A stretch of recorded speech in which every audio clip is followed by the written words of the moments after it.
வணக்கம். இன்றைய கலந்துரையாடலுக்கு வரவேற்கிறோம்.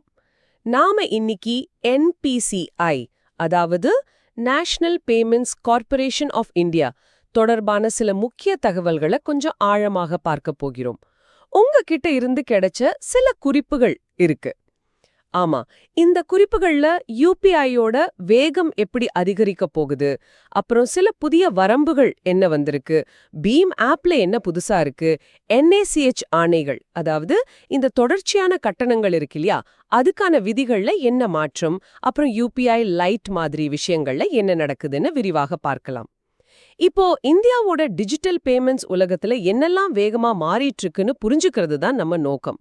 வாங்க இத கொஞ்சம் விரிவாக அலசுவோம். சரி, முதல்ல UPI பரிவர்த்தனைகளை இன்னும் வேகமாக ஆக்குறதுக்கான முயற்சிகள் பத்தி பேசலாம். UPI APIகளோட ரெஸ்பான்ஸ் நேரம், அதாவது ஆப்ஸ் தங்களுக்குள்ள பேசிக்கிற வேகம் குறைக்கப்பட்டிருக்குன்னு தெரியுது இல்லையா? இது எப்போ நடைமுறைக்கு வருது?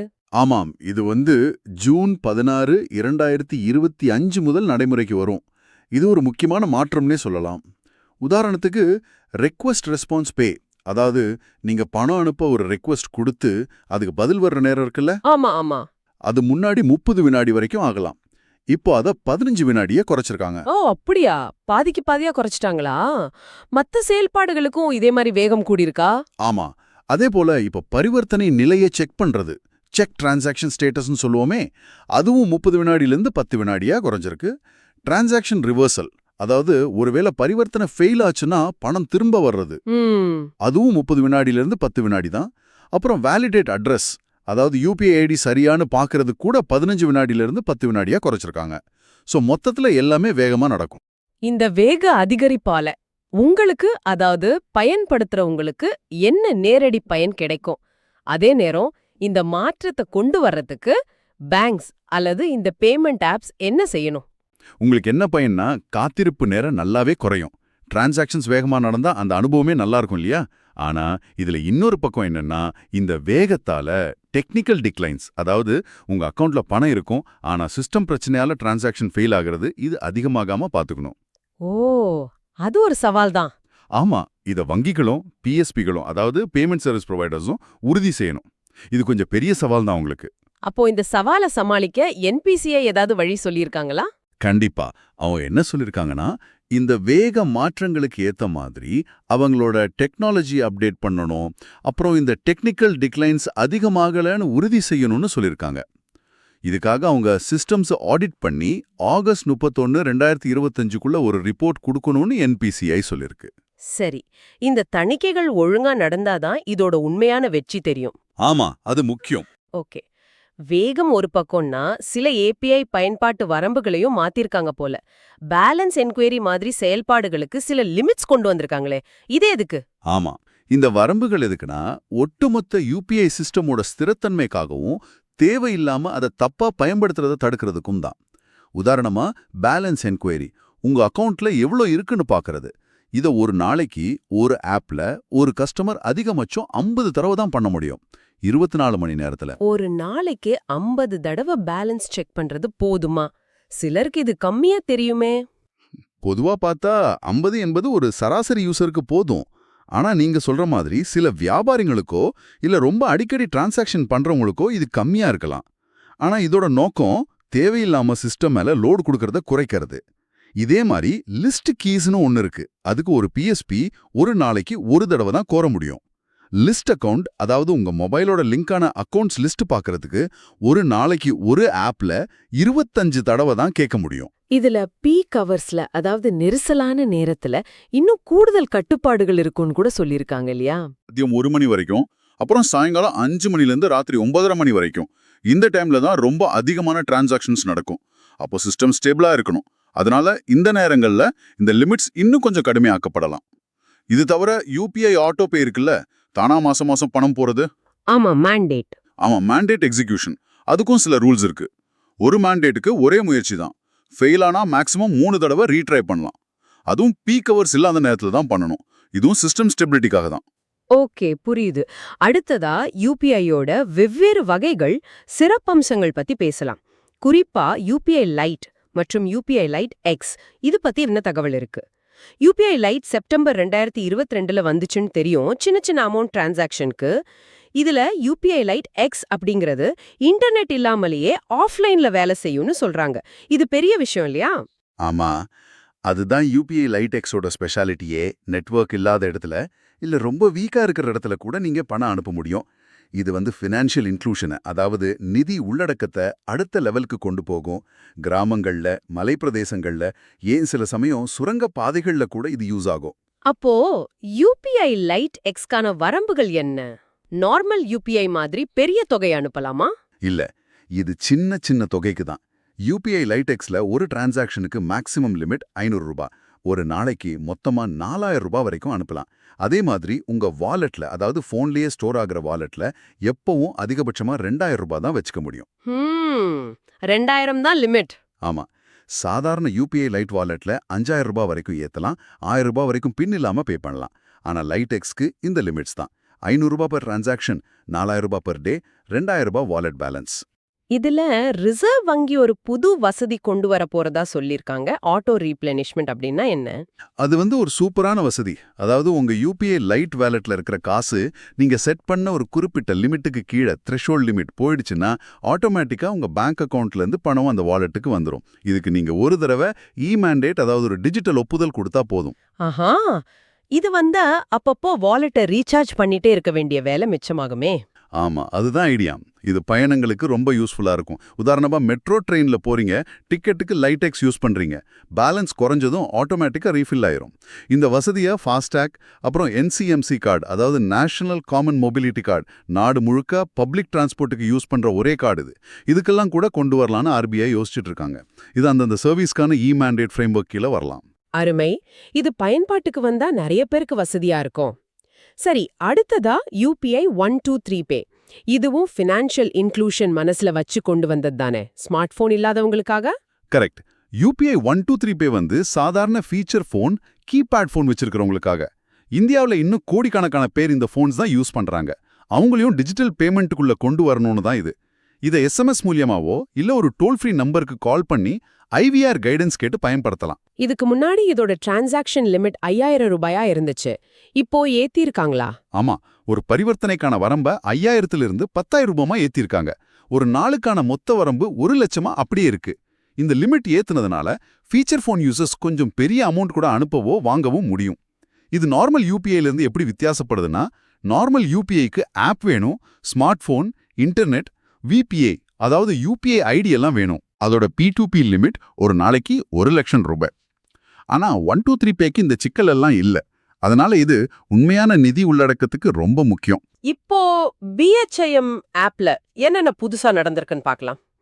பிஹெச்ஐஎம், அதாவது பாரத் இன்டர்ஃபேஸ் ஃபார் மணி, இது என்பிசிஐயோட சொந்த ஆப் இல்லையா?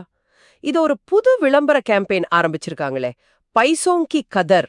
ஆமா, பைசோங் கி கதர் அப்படின்னா பணத்தோட மதிப்புன்னு அர்த்தம். இந்த கேம்பெயினோட நோக்கம் பிஹெச்ஐஎம் ஆப்பை பாரத் கா அப்னா பேமெண்ட்ஸ் ஆப், அதாவது இந்தியாவோட சொந்த பேமெண்ட்ஸ் ஆப் அப்படின்னு மக்கள் மனசுல பதிய வைக்கிறது. இது ஏப்ரல் 10, 2025ல ஆரம்பிச்சாங்க. இத என்பிசிஐயோட சப்சிடியரி என்பிஎஸ்எல், அதாவது என்பிசிஐ பிஹெச்ஐஎம் சர்வீசஸ் லிமிடெட் தான் பண்ணிருக்காங்க. டில்ட் பிராண்ட் சொல்யூஷன்ஸ்ங்கிற ஏஜென்சி டிசைன் பண்ணிருக்காங்க. இதுல 5 விளம்பரம் 9 இந்திய மொழிகள்ல வந்திருக்கு. பிஹெச்ஐஐ மக்கள் நம்புற டெய்லி யூசேஜ்க்கு ஏத்த ஆப்பா மாத்திர முயற்சி இது. இந்த விளம்பரம் மட்டும் இல்லாம பிஹெச்ஐஎம் 3.1 புது வருஷனும் வந்திருக்காமே, அதுல என்ன ஸ்பெஷல்? ஆமா, இந்த கேம்பெயின் வந்து பிஹெச்ஐஎம் 3.0ஓட அறிமுகத்தையும் குறிக்குது. இந்த புது வெர்ஷன்ல நிறைய யூஸ்ஃபுல் ஃபீச்சர்ஸ் இருக்கு. முக்கியமா 15க்கும் மேல இந்திய மொழிகள்ல பயன்படுத்தலாம். இன்டர்நெட் கனெக்ஷன் ஸ்லோவா இருந்தாலும் நல்ல வேலை செய்யுன்னு சொல்றாங்க. அப்புறம் நண்பர்களோட செலவை பிரிச்சுக்க ஸ்பிளிட் எக்ஸ்பென்சஸ் வசதி, குடும்பத்துல இருக்கிறவங்க யூஸ் பண்ண ஃபேமிலி மோட், நீங்க பண்ற செலவை அனலைஸ் பண்ண ஸ்பென்ஸ் அனாலிட்டிக்ஸ், அப்புறம் பேமெண்ட் ரிமைண்டர் மாதிரி ஆக்ஷன் நீடட் ரிமைண்டர்ஸ்னு பல புது விஷயங்கள் இருக்கு. யூசர்ஸோட தேவைகளை பார்த்து இதெல்லாம் சேர்த்திருக்காங்க. பிஹெச்ஐஎம் ஆப்பை பாப்புலராக்க வேற ஏதாவது முயற்சி பண்ணிருக்காங்களா? கேபிசி பத்தி ஏதோ குறிப்பு இருக்கே. ஆமா, அது ஒரு இன்ட்ரெஸ்டிங்கான விஷயம். பிஹெச்ஐஎம் ஆப் வந்து சோனி டிவியோட சேர்ந்து கவுன் பனேகா குரோர்பதி, அதாவது கேபிசி நிகழ்ச்சியில கோல்டன் வீக்னு ஒரு ஸ்பெஷல் செக்மெண்ட் நடத்திருக்காங்க. இது ஆகஸ்ட் 18, 2025 அறிவிச்சாங்க. செப்டம்பர் 1 அக்டோபர் 10, 2025 வரைக்கும் BHI யூசர்ஸ் இதுல கலந்துக்க ரெஜிஸ்டர் பண்ணலாம். செலக்ட் ஆகிற 10 பேர் அமிதாப் பச்சன் கூட ஷோல கலந்துக்க வாய்ப்பு கிடைக்கும். ஓ, நல்ல பப்ளிசிட்டி இது. ஆமா, BHIM ஆப்பை இன்னும் நிறைய பேர்கிட்ட கொண்டு சேர்க்க இது ஒரு வழி. சிறு வியாபாரிகளுக்கும் பீம் UPI யூஸ் பண்றதுக்கு ஏதோ ஊக்கத்தொகை திட்டம் இருக்குன்னு சொன்னீங்களே. ஆமா, அதுவும் ஒரு முக்கியமான திட்டம். சின்ன சின்ன கடைக்காரங்க டிஜிட்டல் பேமெண்ட்ஸ், குறிப்பா பீம் UPI வழியா வாங்கணும்னு என்கரேஜ் பண்றதுக்காக அரசாங்கம் ஒரு திட்டம் வச்சிருக்கு. இதுபடி பீம் UPI மூலமா சின்ன அமௌண்ட், 2000 ரூபாய்க்கும் கம்மியா P2M, அதாவது பர்சன் டு மர்ச்சன்ட் டிரான்சாக்ஷன்ஸ் வாங்கினா அந்த பேமெண்ட்டை ஏத்துக்கிற பேங்க்ஸ்க்கு 0.15% ஊக்கத்தொகை கவர்மெண்ட் கொடுக்குது. இது FY25, அதாவது April 1, 2024 இருந்து March 31, 2025 வரைக்கும் நடக்குது. இதுக்கு அரசாங்கத்தோட ஒப்புதல், ஃபண்ட்ஸ் எல்லாம் இருக்கா? ஆமா, இதுக்கு கவர்மெண்ட் அப்ரூவல் இருக்கு. இதுக்காக கேபினட் சுமார் 1500 கோடி வரைக்கும் ஒதுக்கியிருக்கலான்னு ஒரு தகவல் இருக்கு. சோர்ஸ்ல இருந்த ஒரு படம் மூலமா தெரியுது. இதோட நோக்கம் என்னன்னா, ரீட்டைல் வியாபாரிகள் கேஷை கம்மி பண்ணி டிஜிட்டல் பேமெண்ட்ஸை அதிகமா ஏத்துக்கணும். இது நாட்டோட பொருளாதாரத்தை முறைப்படுத்துறதுக்கும் ஃபார்மலைசிங் எக்கானமிக்கும் உதவும். ரொம்ப நல்ல விஷயம். கடைசியா NACH பத்தி பாப்போம். National automated clearing house. இதுக்கு கீழே வர ஆணைகள், அதாவது மேண்டேட்ஸ், அதுக்கான லிமிட்ஸ் பத்தி கொஞ்சம் சொல்லுங்க. NACHனா என்ன முதல்ல? NACH வங்கிகளுக்கு இடையில பல்கா ரெகுலரா நடக்கிற பேமெண்ட்ஸை ஹேண்டில் பண்ற ஒரு சிஸ்டம். மேண்டேட்ஸ்னா ஒரு குறிப்பிட்ட டைம்ல மாசம் மாதிரி உங்க அக்கவுண்ட்ல இருந்து ஆட்டோமேட்டிக்கா பணம் எடுக்க நீங்க கொடுக்கிற permission. Loan, EMI, insurance, SIP இதுக்கெல்லாம் யூஸ் ஆகும். இதுலயே பல வகை இருக்கு. பேப்பர்ல கொடுக்கிற ஆணை, அதாவது பிசிக்கல் மேண்டேட், அதுக்கு மேக்ஸிமம் லிமிட் 1 கோடி ரூபாய். ஓ, 1 கோடி வரைக்குமா? சரி. இதுவே எலக்ட்ரானிக் முறையில மேண்டேட் கொடுத்தா லிமிட்ஸ் எப்படி இருக்கு? மேண்டேட்ஸ், அதாவது டிஜிட்டலா கொடுக்கிற ஒப்புதல்ல நிறைய டைப்ஸ் இருக்கு. ஒவ்வொன்றுக்கும் அதோட யூசேஜ் ரிஸ்கை பொறுத்து வேற வேற லிமிட் இருக்கு. உதாரணமா, பொதுவா தொடர்ச்சியா பணம் கட்டுறதுக்கு ரெக்கரிங் பேமெண்ட்ஸ் கொடுக்கிற மேண்டேட்டுக்கு லிமிட் 10 லட்சம் ரூபாய். செக்யூரிட்டி மேண்டேட்னு ஒன்று இருக்கு. இது பெரும்பாலும் லோன், இன்வெஸ்ட்மெண்ட் மாதிரி பெரிய தொகைக்கு யூஸ் ஆகும். அதுக்கு லிமிட் 50 லட்சம் ரூபாய். நீங்க Aadhaar based digital sign, sign use பண்ணி பண்ற மேண்டேட்டுக்கு லிமிட் 1 லட்சம் ரூபாய். ஓகே, இது தேவைக்கேத்த மாதிரி பாதுகாப்பு கருதி வச்சிருக்காங்க.